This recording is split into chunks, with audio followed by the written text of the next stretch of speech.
اللہ تعالیٰ کا شکر ہے کہ اس نے ہم سب کو اپنے پیارے حبیب صلی اللہ علیہ وسلم کا ذکر کرنے اور سننے کے لیے اکٹھا فرمایا ہے۔ حضور علیہ السلام کا ذکر وہ ذکر ہے جس کو رب تبارک و تعالیٰ نے خود ورفعنا لک ذکرک کا تاج پہنایا ہے۔ ہمارا ذکر کرنا کس لیے ہے؟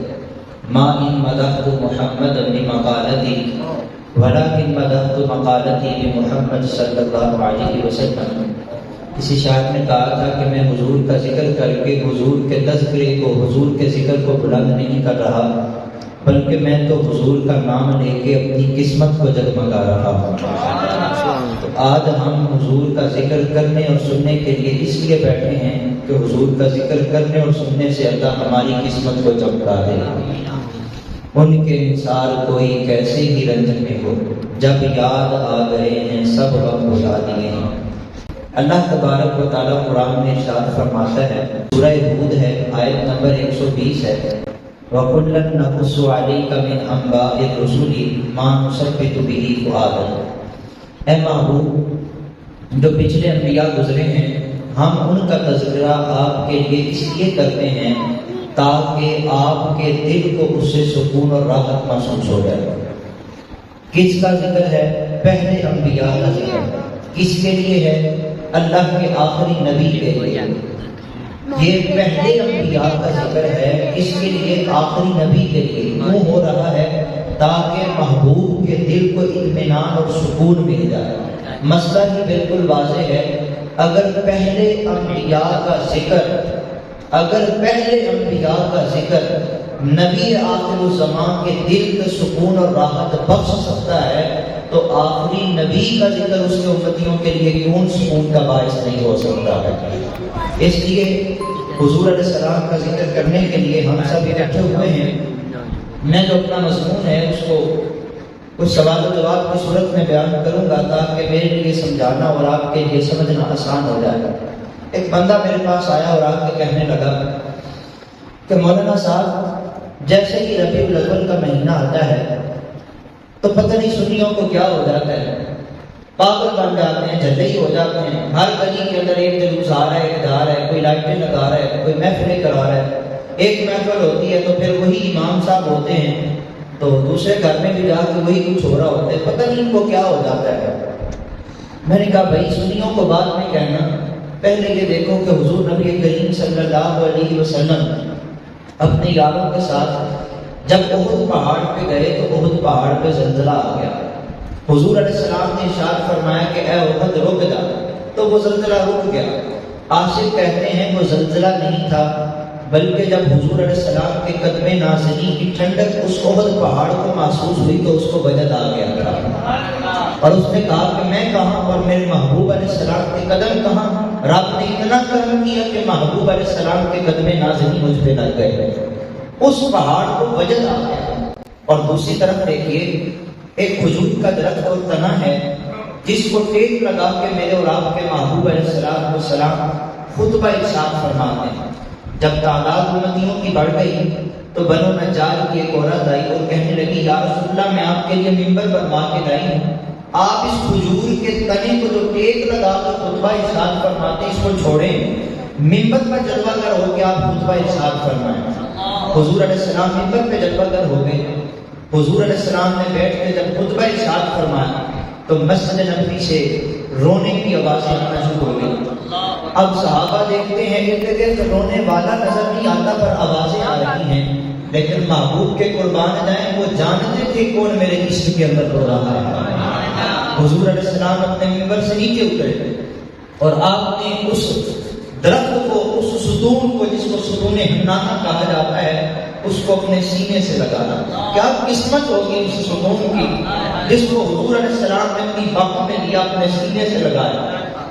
راوی کہتے ہیں وہ حضور کی باہوں میں آ کے ایسے رویا جیسے بچہ اپنی ماں سے بچھڑ کر روتا ہے۔ حضور علیہ السلام نے جب اس کو چپ کروایا تو فرمایا کہ اے میرے عشق میں رونے والے بے جان درخت، تیرے پاس احساسات بھی نہیں ہیں، دل جذبات بھی نہیں ہیں، آنکھیں بھی نہیں ہیں، لیکن کرتا تو پیار مجھ سے ہے، میں تجھے سلا کے دیتا ہوں، بتا اگر چاہتا ہے تو اس دنیا میں لگا دیتا ہوں، لوگ قیامت تک تیرا پھل کھائیں گے، اگر چاہتا ہے تو تجھے میں جنت میں بھیج دیتا ہوں۔ اس نے کہا یا رسول اللہ، جو آپ کے اوپر عاشق ہو گیا اس کے لیے یہ دنیا کیا چیز ہے؟ تختے سکندری پہ وہ تھوکتے نہیں ہیں، بستر لگا ہوا ہے جن کا سرکار کی گئی، یا رسول اللہ جنت میں جگہ دے دیجیے۔ حضور علیہ السلام نے اپنے قدموں میں جگہ دی اور فرمایا کہ یہ جنت میں چلا گیا ہے۔ یہاں رک کر میں اتنا عرض کرنا چاہتا ہوں، اگر محبوب علیہ السلام کا عشق ایک بے جان پتھر کے پاس آ جائے تو اس کے اندر بھی وجد کی کیفیت آ جاتی ہے، اور اگر حضور علیہ السلام کا عشق اور محبت بے جان درخت کے پاس آ جائے اس کے اندر بھی آنکھوں کے اندر اشک روا ہو جاتے ہیں۔ یہ سنی جھلے نہیں ہوئے، بلکہ ان کا یہ سارا کچھ ان کے اعمال یہ بتا رہے ہیں کہ یہ اپنے محبوب علیہ السلام کے عشق میں وجد کی کیفیت میں آپ کے مرحبا یا مصطفیٰ کی دھومیں مچا رہے ہیں۔ تو میں یہاں پہ رک کے کہنا چاہوں گا، ہم ان کو دلیل تو دے دیں کہ یہ تیری دلیل ہے، لیکن کبھی اپنے من میں ڈوب کے بھی سوچنا چاہیے، میں اور آپ حضور کے عشق کا دعویٰ کرتے ہیں، کیا میرے اور آپ کے اندر بھی کبھی یہ کیفیت آئی کہ حضور کا ذکر چھڑا ہو، ہم پر بھی وجد کی کیفیت آ گئی؟ کیا ہمارے اندر بھی کبھی ایسا موقع بنا ہے کہ حضور کا ذکر چھڑا ہو، کسی نے حضور کی زلفوں کا تذکرہ کیا ہو اور ہماری آنکھوں سے اشک روا ہو گئے ہیں؟ کبھی ایسا ہوا ہے تو سمجھ لیے واقعی ہم حضور سے سچا پیار کرتے ہیں، اور اگر ایسا نہیں ہے، ہماری زبان پہ حضور کے نغمے نہیں ہیں، اگر ہمارے اندر وہ وجد کی کیفیت نہیں ہے، اگر ہماری آنکھوں میں حضور کے لیے اور مدینے کے لیے وہ یاد کے اندر تڑپنا اور لڑکنا نہیں ہے، تو پھر سمجھ لیجیے کہ ہم اپنے دعوے کے اندر ابھی تک مکمل نہیں ہوئے ہیں۔ بہرحال سنی اس لیے مچلتے ہیں کہ حضور علیہ السلام کے عشق و محبت کی کیفیت ان پہ غالب آتی ہے، اور وہ کیفیت ان کو یہ اعمال کرنے پر مجبور کر دیتی ہے۔ وہ کہنے لگا ٹھیک ہے، یہ تو ایک عقلی جواب ہو گیا کہ سنیوں پہ ایک کیفیت آتی ہے، اس کیفیت میں آپ کو وہ سارا کچھ کرتے ہیں اور مرحبا یا مصطفیٰ کی دھومیں مچاتے ہیں، لیکن مجھے بتائیں تو صحیح، یہ حضور کا ملاد کرنا یہ کہاں سے ثابت ہے؟ حضور کا ملاد کہاں سے ثابت ہے؟ کہاں لکھا ہوا ہے؟ میں نے کہا کہ ہر سنی کے مقدر میں حضور کا ملاد لکھا ہوا ہے، ہمیں دکھانے کی ضرورت نہیں ہے۔ وہ کسی نے کیا خوب کہا تھا، جیڑا جس کا عاشق ہوندا گل اسے نہیں کردا، سو مکر بہانے کر کے اودے ہی مرنے مردا۔ کیا ہم حضور سے محبت پہ دعوے بھی کریں اور پھر پوچھیں کہ محبوب کے ذکر کی دلیل کیا ہے؟ ارے محبوب سے محبت کیسے کی ہے جب اس کا ذکر چھیڑنے کے لیے دلیلوں کی ضرورت پڑ جاتی ہے؟ ہم تو یہ کہتے ہیں اپنا معیار زمانے سے جدا رکھتے ہیں، ہم تو محبوب بھی محبوب خدا رکھتے ہیں۔ جب ہم نے اس سونے محبوب سے اپنا تعلق بنایا ہے تو ہم تو ہر بات میں ان کا ذکر کرتے ہیں، اور میرے امام نے کہا تھا ذکر ان کا چھیڑیے ہر بات پہ، چھیڑنا شیطان کو اپنی عادت کیجئے، دشمن احمد پہ شدت کیجئے، ملحدوں سے کیا مربت کیجئے، غیظ میں جل جائیں بے دینوں کے دل، یا رسول اللہ کی کثرت کیجئے، مثل فارس زلزلے ہوں نجد میں، ذکر آیات ولادت کیجئے، اور جب نہ بھولا ہم غریبوں کو رضا، جو نہ بھولا ہم غریبوں کو رضا، یاد اس کی اپنی عادت کیجئے۔ جس محبوب نے آتے ساتھ سجدے میں سر رکھ کے کہا رب حق لی امتی، اے اللہ میری امت کو بخش دے، پہلے سجدے پہ روزے ازل سے ضرور، یادگاری امت پہ لاکھوں سلام۔ آتے ساتھ امت کو یاد کیا، معراج پہ گئے امت کو یاد کیا، یا اللہ امت کو بخش رہے، اپنی قبر میں تشریف فرما ہوئے تو وہاں پہ بھی آرام فرما ہو کہ امتی امتی کی صدائیں ہیں، وہ جو نہ بھولا ہم غریبوں کو رضا، یاد اس کی اپنی عادت کیجئے۔ اپنے آپ پہ شرم نہیں آتی؟ جس محبوب نے آتے ساتھ امتی کے لیے صدا بلند کی، قبر میں جا کے اپنے امتی کو یاد رکھا، آج وہ امتی کہتا ہے کہ محبوب کو یاد کرنے کی دلیل کیا ہے؟ آج میں اور آپ اتنے نکمے ہو گئے ہیں کہ حضور علیہ السلام اس محبوب کو یاد کرنے کے لیے دلیلیں تلاش کرتے ہیں. دلیلوں کی ضرورت نہیں ہے، بات صرف اتنی ہے. حضور نے فرمایا تھا من احب شیئا اکثر ذکرہ، جو بندہ جس سے محبت کرتا ہے نا کثرت سے اس کا ذکر کرتا ہے. لوگ تو مسجد میں آ کے بھی کہتے ہیں اس دفعہ نا فلانا سیاستدان جو دی حکومت آنی نہیں، دوسرے عمران خان کی حکومت آئے گی، تیسرا کہتا نہیں میں تیرے اندر کی گل دسنا ہے، مارشل کا لاکھ ہے، فوج آ رہی ہے. لوگ تو دنیا میں مسجد میں آ کے بھی، رات کے گھر میں آ کے بھی سیاست کی باتیں نہیں چھوڑتے. اور لوگ کہتے ہیں مولوی صاحب ان کو سمجھائیں گے کیا کر رہے ہیں، کوئی کرکٹ کی بات کر رہے ہیں، کوئی سیاست کی بات کر رہے ہیں، کوئی کاروبار کی بات نہیں کر رہا ہے، ان کو کیا ہو گیا ہے. میں کہتا ہوں حضور نے بات ہی ختم کر دی. من احب شیئا اکثر ذکرہ، جس بندے کا جس چیز سے تعلق ہوتا ہے وہ بندہ اسی کا ذکر کرتا ہے. اب وہ جس سے تعلق بن گیا ہے اسی کا ذکر کرے گا. اللہ کا شکر ہے اللہ تبارک و تعالیٰ نے ہمارا ذکر اور ہمارا تعلق اپنے محبوب سے جوڑ دیا ہے. ہم تو جب بھی اکٹھے ہو کے بیٹھتے ہیں، یہ ناظمہ ہیں، یہ علماء ہیں، یہ امام ہیں، یہ خطیب ہیں، جب بھی اکٹھے کر کے مسلمانوں کو بٹھاتے ہیں ہم تو کہتے ہیں دور و نزدیک کے سننے والے مقام کان نالے کرامت پہ لاکھوں سلام. میرے محبوب کی زبان ایسی تھی جو فرما دیتے تھے وہ ہو کے رہتا تھا. حضور کسی کو فرما دینا جا تیری ماں نے کلمہ پڑھ لیا ہے، وہ دوڑتا ہوا گھر جاتا اور کہتا میں دیکھتا ہوں میں پہلے پہنچتا ہوں یا میرے محبوب کی دعا پہلے پہنچتی ہے. وہ کہتے میں جا کے دروازے میں بعد میں کھڑا ہوتا، میری ماں اندر سے پہلے ہی کلمے کا ورد کر رہی ہوتی تھی. وہ زبان جس کو سب ان کی کنجی کہیں، اس کی نافذ حکومت پہ لاکھوں سلام. وہ دہن جس کی ہر بات وحی خدا، منبع علم و حکمت پہ لاکھوں سلام. وہ جس کی تسبیح سے روتے ہوئے ہنس پڑے، اس تبسم کی عادت پہ لاکھوں سلام. لیلۃ القدر میں مطلع الفجر حق، مانگ کی استقامت پہ لاکھوں سلام. جڑا جس کا عاشق ہوئے گل اسے نہیں کرتا، سو مگر بہانے کر کے اوتے ہی مرنے مرتا. آپ آزما کے دیکھ لیں، کوئی ناظمہ ہے تو وہ کسی محفل میں بیٹھے گا تو اس کا من کرے گا کہ میں یہاں پہ حضور کی کوئی نعت سناؤں. اگر کوئی حضور کی بات کرنے والا ہے، کوئی نقیب ہے، کوئی خطیب ہے، کوئی ادیب ہے، اس کا دل کرے گا کہ میں آج محفل لگی ہے، دوست جمع ہے، میرا دل کرے گا کہ کاش میں آج حضور علیہ السلام کے تذکرے ان کو سناؤں. وجہ کیا ہے؟ کیونکہ ہمارا تعلق رب نے اپنے محبوب سے جوڑ دیا. اعلیٰ حضرت کی اگر بات نہ کی جائے تو بات مکمل نہ ہوگی، کیونکہ آپ عشق مصطفیٰ سے استعارہ ہیں.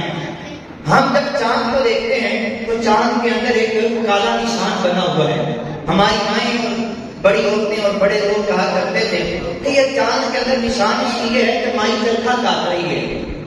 لیکن اعلیٰ حضرت رحمۃ اللہ علیہ کی جب نگاہ پڑی نا تو ان کو ہر جگہ اپنے محبوب کے جلوے نظر آتے تھے. انہوں نے کہا میں تمہیں بتاتا ہوں کہ یہ جو نشان بنا ہے یہ اس لیے نہیں بنا کہ اس کے اندر کوئی مائی بیٹھی ہوئی ہے، بلکہ یہ اس لیے نشان بنا ہے کہ اس کو میرے محبوب نے ایک دفعہ انگلی دکھائی اور وہ جو ایک دفعہ انگلی کی چمک اس پہ پڑی تھی نا، آج تک وہ نشان چاند اپنے سینے سے لگا کے رکھے ہوئے تھے. بلکہ انگشت نبی جو چمکی تھی ایک بار، آج تک ہے سینہ امام میں نشان سوت تھا.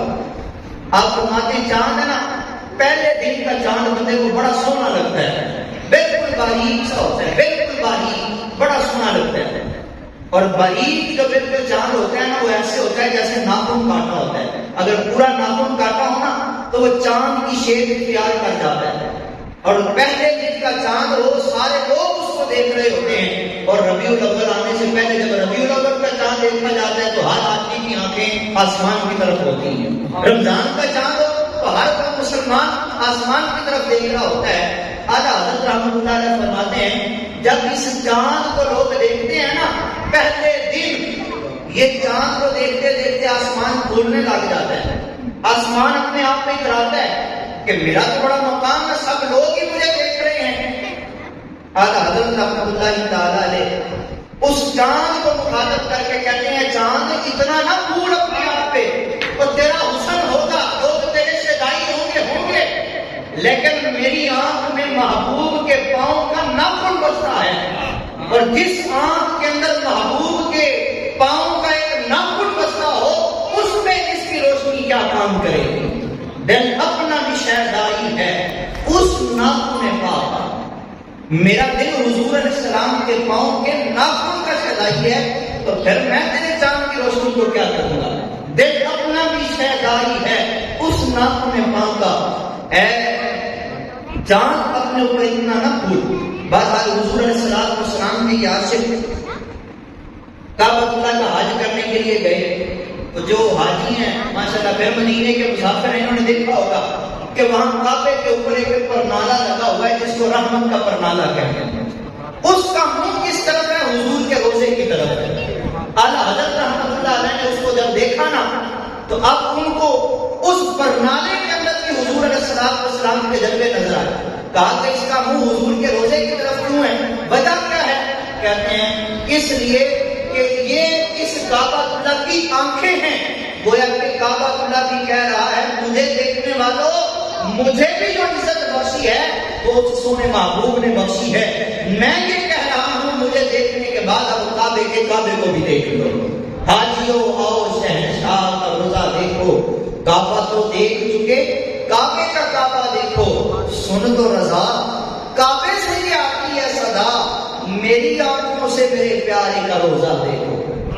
آپ جب مدینہ پاک میں گئے اور وہاں پہ جا کے دیکھا کہ حضور علیہ السلام کے گنبد کا رنگ سبز ہے، پھر خیال آیا حضور علیہ السلام کے روزے کا رنگ تو سبز ہے، اور ادھر مکہ پاک کے اندر جو غلافِ کعبہ ہے اس کا رنگ کالا ہے۔ اللہ نے دونوں کو بڑی عظمتیں دی ہیں، کعبہ اللہ کا بھی مقام ہے، روزے انور کا بھی بڑا مقام ہے، لیکن ایک کے غلاف کالا ہے ایک کا سبز ہے، یہ کیوں ایک معاملہ ہے؟ سوچ میں پڑ گئے، پھر کہنے لگے درخت جو ہوتا ہے نا، جب تک اس کی جڑیں مضبوط رہیں، اس کا تعلق زمین سے رہے، وہ درخت سرسبز و شاداب ہوتا ہے، اور جب اس درخت کی جڑوں اور تعلق کو زمین سے ختم کر دیا جائے تو وہ ہجر کے اندر، دوری کے اندر تعلق ٹوٹنے کی وجہ سے وہ آہستہ آہستہ آہستہ کالا ہو جاتا ہے۔ اس طرح جیسے درخت کی جان وہ زمین سے تعلق ہے، ایسے ہی سب کائنات کی جان وہ حضور علیہ السلام۔ اب حضور علیہ السلام کی ذات جس کو میسر ہے وہ سرسبز ہے، اور جس کا تعلق حضور سے دور ہو گیا گویا کہ وہ حضور کے ہجر کے اندر، دوری کے اندر کالا ہو گیا ہے۔ وہ کہنے لگے اب کعبۃ اللہ بھی حضور سے پیار کرتا ہے، اور حضور علیہ السلام کا جو روزہ ہے وہ بھی حضور سے پیار کرتا ہے، لیکن کعبۃ اللہ چونکہ دور ہے، حضور علیہ السلام سے دوری پہ ہے، اس لیے ہجر کے اندر، دوری کے اندر وہ کالا ہو گیا، اور حضور علیہ السلام کا جو روزہ انور ہے اس کو حضور سے قرب اور تعلق حاصل ہے، اس وجہ سے وہ سرسبز و شاداب ہے۔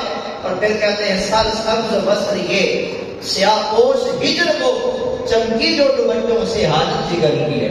بہرحال جیڑا جس کا عاشق ہوتا گل اسے نہیں کرتا، سو سو مگر بہانے کر کے کو دے مرنے مرتا۔ تو ہم حضور کی بات اس لیے کرتے ہیں کہ ہمارا تعلق حضور علیہ السلام ہے۔ اگلا سوال یہ ہے کہ ٹھیک ہے سنی میلاد بھی کرتے ہیں، لیکن کیا حضور نے میلاد منایا ہے کہ نہیں منایا؟ حضور علیہ السلام نے بڑے طریقوں سے اور بہت سی جگہوں پہ میلاد منایا، اور بڑی مشہور و معروف روایت ہے، حضور علیہ السلام ہر پیر کا روزہ رکھا کرتے ہیں۔ صحابہ کرام نے عرض کی یا رسول اللہ آپ پیر کا روزہ کیوں رکھتے ہیں؟ حضور علیہ السلام نے ارشاد فرمایا کیونکہ پیر کے دن میں پیدا ہوا تھا، پیر کے دن میری پیدائش ہوئی تھی، اور پیر کے دن ہی مجھ پر وحی نازل ہوئی۔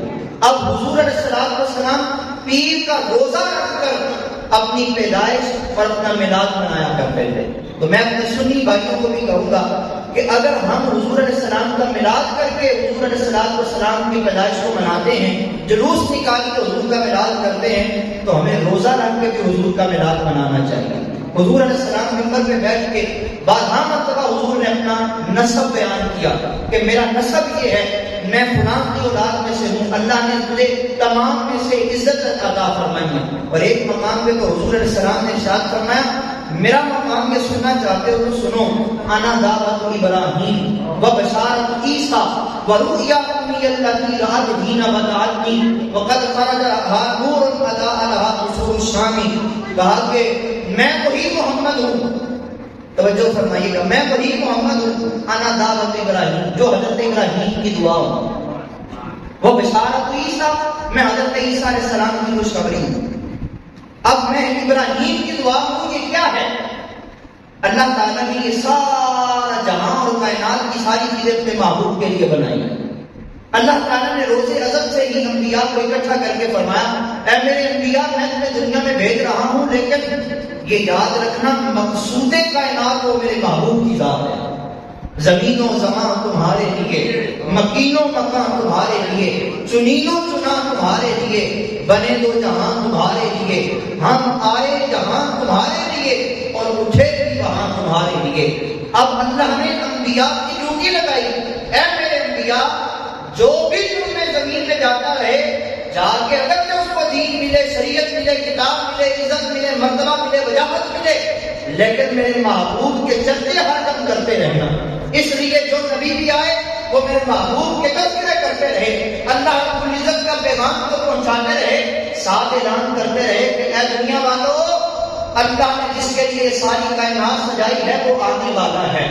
اب حضرت ابراہیم علیہ السلام نے جب کعبے کو تعمیر کر دیا، یہ پہلا سپارہ ہے اور آخر کے اندر سیکنڈ کلاس رکوع ہے.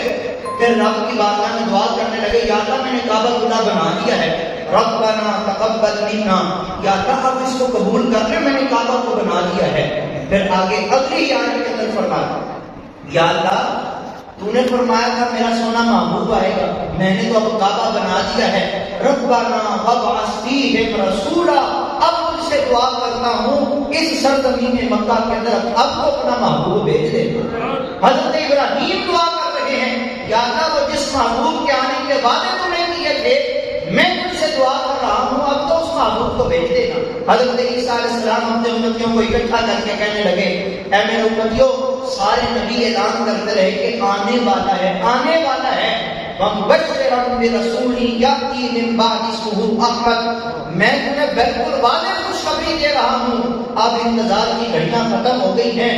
وہ کائنات کی رونق، مقصود کائنات، محبوب کائنات، جس کا سب نبیوں نے سہرا گایا، جس کے ترانے اور نعتیں سب نبیوں نے پڑھے، جس کے خاطر اللہ نے ساری کائنات کا نظام بنایا، جس کی خاطر اللہ نے یہ ساری چیزوں کو لباس پہنایا.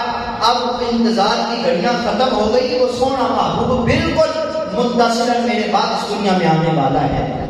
اب حضور فرما رہے ہیں کہ انا دعوت ابراہیم، جس کی خاطر ابراہیم نے دعائیں کی تھی نا وہ میں ہی ہوں. وہ بشارت عیسیٰ، جس کی خاطر حضرت عیسیٰ علیہ السلام کو خبریاں دیتے رہے میں وہی نبی ہوں. اور وَلُقْيَا أُمِّيَ الَّذِينَ، میں اپنی ماں کا خواب ہوں جب انہوں نے مجھے پیدا کیا.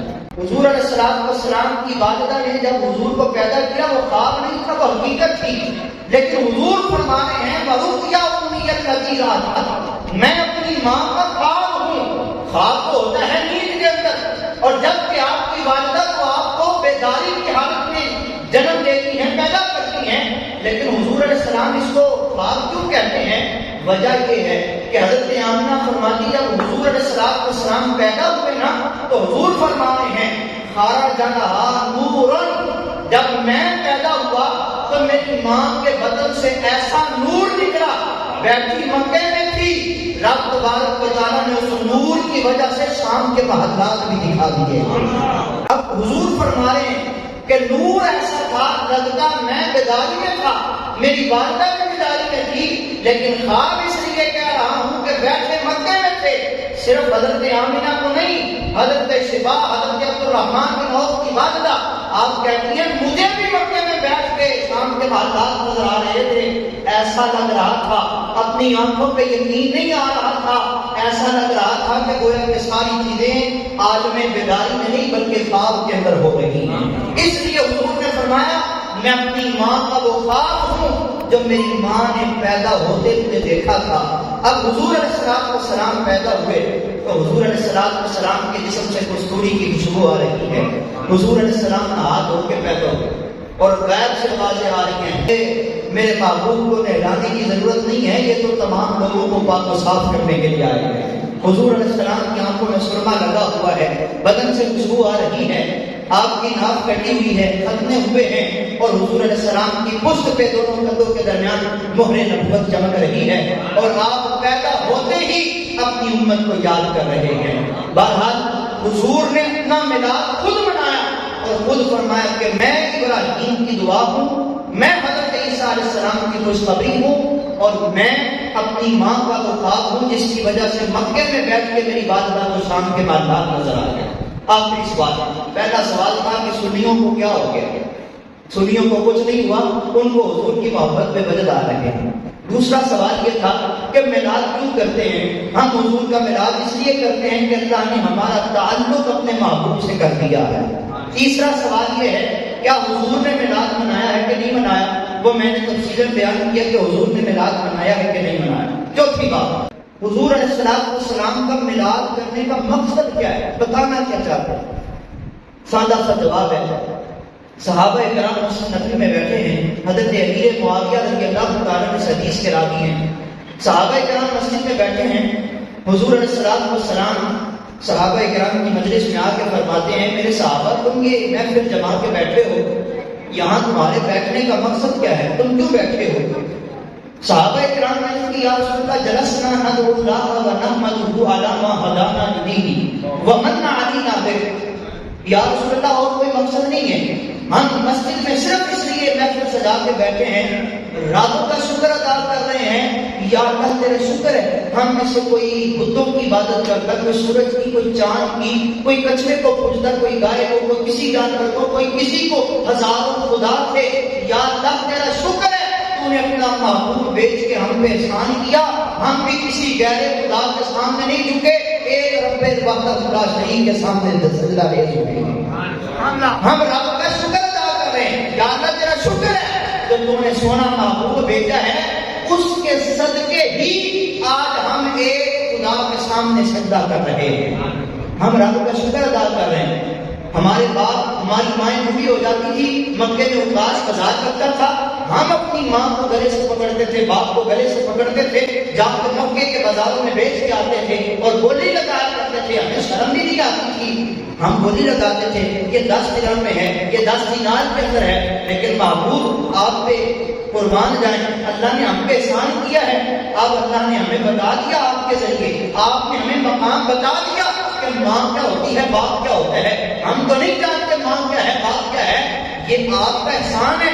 آپ نے بتایا ہے کہ باپ جنت کے دروازوں میں سے ایک دروازہ ہے. یہ آپ نے بتایا ہے کہ جس نے اپنے باپ کو راضی کر لیا اس نے رب کو راضی کر لیا ہے. یا رسول اللہ یہ آپ نے بتایا کہ جس ماں کو پکڑ کے تم جا کے بازاروں میں بیچ کے آتے ہو، اللہ نے کسی ماں کے قدموں تلے جنت رکھ دی ہے. جس نے اپنے ماں باپ کو راضی کر لیا اس نے جنت حاصل کر لی، اور جس نے ماں باپ کو ناراض کر لیا اس نے جہنم کو پا لیا. تو ہم تو رب کا شکر ادا کر رہے ہیں. جس بیٹی کو ہم زندہ دفن کر دیا کرتے تھے، اگر بیٹی کا پتہ چل جاتا تو ہم اپنی بیوی کا پیٹ چاک کر کے پیٹ سے نکال کر اس کو مارتے تھے. یہ آپ کا کرم ہے، یہ آپ کا احسان ہے کہ اس رب نے کرم کیا. آج ہم اپنی بیٹیوں کی فخر کے ساتھ پرورش کرتے ہیں، کیونکہ آپ نے فرمایا ہے کہ جس کی 3 بیٹیاں ہوں وہ 3 بیٹیوں کی اچھی طرح پرورش کرے، ان کی تعلیم و تربیت کا خیال کرے، اپنی بیٹیوں پر بیٹوں کو ترجیح نہ دے، ان کی شادی کر دے. اللہ تبارک و تعالیٰ جنت میں اسے ایسے میرے ساتھ رکھے گا جیسے یہ 2 اکلیاں. صحابہ نے عرض کیا یا رسول اللہ آپ تو دل چاہتا ہے کہ زیادہ ہوں، لیکن اگر کسی کو اللہ دے بھی 2 بیٹیاں تو پھر حضور نے فرمایا وہ بھی ایسے ہی جنت میں میرے ساتھ ہوں گے. راوی کہتے ہیں صحابہ کرام اگر یہ سوال کرتے نا کہ یا رسول اللہ اگر ہو ہی یہ، تو حضور کا جواب پھر بھی یہ ہوتا کہ اگر اللہ کسی کو دے ہی ایک بیٹی، اس بیٹی کی تعلیم و تربیت کا خیال کرے، اپنے بیٹوں کو اس بیٹی پر ترجیح نہ دے، اس کی اچھی پرورش کرے، اس کے کھانے پینے کا خیال کرے، اس کی پھر شادی کرے، تو رب تبارک و تعالیٰ اس کو بھی جنت میں ایسے ہی میرے ساتھ رکھے گا. اب صحابہ کرام کا انداز دیکھیے. اب صحابہ کرام کہہ رہے ہیں یا رسول اللہ ہم رب کا شکر ادا کر رہے ہیں کہ اس نے آپ کو بھیج کر ہم پر احسان کر دیا ہے. میں یہاں اٹھ کر یہ بات کہنا چاہتا ہوں، ہمارے اور یہ باجت پار لوگوں کے درمیان صرف باجت کا فرق ہے، لیکن وہ تو گائے کے نیچے بھی بیٹھ جاتے ہیں، گائے کا دودھ پینے کے لیے بھی تیار ہو جاتے ہیں. بڑے بڑے MBBS سے پڑھے لکھے ہیں لیکن ان کو عقل اور شعور کوئی نہیں، وہ تو گائے کو اپنا خدا مانتے ہیں. اگر محبوب زمانے میں نہ آتے اور اللہ ہمیں محبوب کی غلامی نہ دیتا تو خدا کی قسم آج ہم بھی کسی گائے کے نیچے لیٹے ہوتے. یہ تو حضور کا کرم ہے. حضور آئے تو سرے آفرین کی چھپا گئی دنیا، اندھیروں سے نکل کر روشنی روشنی میں آ گئی دنیا، بجھے چہروں کا زنگ اترا، سوتے چہروں پہ نور آیا، حضور آئے تو انسانوں کو جینے کا شعور آیا۔ تو کس لیے میلاد کرتے ہیں؟ مقصد کیا ہے؟ رب کا شکر ادا کریں، رب کا شکر ادا کریں۔ حدیث کے آخر کے الفاظ کے ہیں، اے میرے صحابہ تم یہاں بیٹھ کر میرا میلاد کر رہے ہو، رب کا شکر ادا کر رہے ہو کہ یا اللہ تیرا شکر ہے سونا محبوب دے دیا ہے۔ ان اللہ یباہی بکم الملائکہ، اللہ فرشتوں کے سامنے تمہاری طرف اشارہ کر کر کے کہہ رہا ہے، فخر کر رہا ہے اور کہہ رہا ہے فرشتوں تم تو کہتے تھے جا کے زمین میں فساد کریں گے، دیکھو کیسے مسجد میں میرے محبوب کا میلاد کر رہے ہیں۔ اللہ فرشتوں کو بتا رہا ہے، اے فرشتوں میں نے جو نعمت عطا کی تھی نا، اس نعمت کو بھولے نہیں ہے بلکہ اس نعمت پر میرا شکر ادا کر رہے ہیں۔ رب کی رحمت سے بعید کوئی نہیں۔ آج بھی ارمان یہ کہہ رہا ہو کہ 1400 سال گزر گئے لیکن میرے بندے آج بھی میری نعمت کو بھولے نہیں ہیں، آج بھی جو میں نے اپنے بندوں پہ احسان کیا اس کو بھولے نہیں ہیں، آج بھی میرے محبوب کا میلاد سجا کے بیٹھے ہیں اور میرا شکر ادا کر کے کہہ رہے یا اللہ تیرا شکر ہے تو نے اپنے محبوب کی غلامی عطا فرمائی ہے۔ آخر میں عرض کروں گا حضور آئے اس لیے آئے تاکہ لوگوں کو جہالت سے نکال دیں، لوگوں کو جہالت سے نکال کے جینے کا طریقہ اور سلیقہ سکھا دیں۔ میں آپ سب سے ریکویسٹ کروں گا، حضور کا میلاد یہ بھی ہے جو ہم سجا کے بیٹھے ہیں، نماز پنجگانہ ادا کرنا یہ بھی حضور کا میلاد ہے، نماز یہ حضور کا میلاد ہے، یہ بھی حضور کا میلاد ہے جو ہم نے پڑھا ہے، لیکن قرآن کی تلاوت کرنا یہ بھی حضور کا میلاد ہے۔ حضور کس لیے آئے؟ تاکہ لوگوں کو اندھیروں سے نکال کر روشنی اور اجالا دے دیں، اور بندہ تبھی روشنی اور اجالے کی طرف جا سکتا ہے جو حضور دین اور شریعت لے کے آئے اس کے مطابق کرنا شروع کر دیں۔ صرف ایک آخری بات سمجھانے کے لیے، حضرت حبیب بن سلیم رائی کشف الموجود 11ویں باب کے اندر داتا صاحب رحمۃ اللہ تعالی علیہ نے حضرت حبیب بن سلیم رائی کا ذکر کیا۔ آپ فرماتے ہیں کہ ان کے پاس ان کا بڑا ذکر تھا، ان کا چرچا تھا کہ ایک بندہ ان سے ملنے کے لیے چلا گیا، یہ اللہ اکبر نماز میں کھڑے، اب وہ بندہ جب ملنے کے لیے گیا دیکھا کہ حضرت حبیب بن سلیم رائی چلوائے تو کہتے ہیں ان کی بکریاں چل رہی ہیں اور بھیڑیا ان کی بکریوں کی حفاظت کر رہا ہے، یہ نماز میں کھڑے۔ نماز مکمل ہوئی، کہا ہاں بھی کیسے آنا ہو؟ السلام علیکم وعلیکم السلام، کیسے آنا؟ حضور صرف آپ کی زیارت کے لیے آیا، دعائیں دی، پھر نماز کے لیے کھڑے ہونے لگے۔ کہا حضور بڑی دور سے آیا ہوں، صرف اتنی بات بتا دیں، آپ نماز میں کھڑے ہیں اور یہ ساری بکریاں آپ کی جاگ رہی ہیں، بھیڑیا تو بکریوں کو چیر پھاڑ دیتا ہے، یہاں تو معاملہ بھی الٹا ہے، بھیڑیا آپ کی بکریوں کی بات کر رہا ہے۔